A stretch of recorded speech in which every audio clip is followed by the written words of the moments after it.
La liberté de choix, c'est mon principe le plus important. Chacun devrait être libre de décider de sa propre vie, mais ils doivent être réellement libres d'agir selon leurs décisions.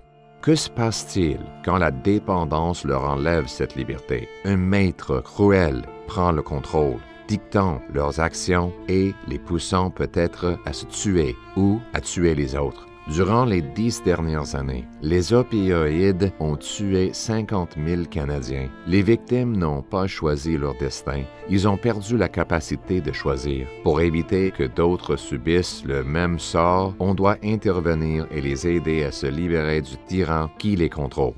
C'est pourquoi aujourd'hui, dans le cadre de mon plan pour amener nos proches à la maison, libérés de l'emprise de la drogue, j'annonce mon engagement à modifier le code criminel. Ça va permettre aux juges d'ordonner un traitement obligatoire contre la dépendance aux drogues. Ce traitement involontaire va être rare et va respecter les procédures établies. Ce serait une alternative à la prison pour ceux qui sont accusés de possession de petites quantités de drogue pour usage personnel. Ça s'appliquerait aussi à d'autres infractions mineures si la législation provinciale le permet. Pour être clair, la possession de substances interdites resterait un crime, mais une nouvelle solution serait offerte pour aider les personnes en possession de ces substances à se rétablir et à reprendre leur vie en main. Pour les délinquants graves qui doivent être emprisonnés, les juges vont pouvoir ordonner un traitement contre la dépendance en prison si la dépendance est un facteur dans leur crime.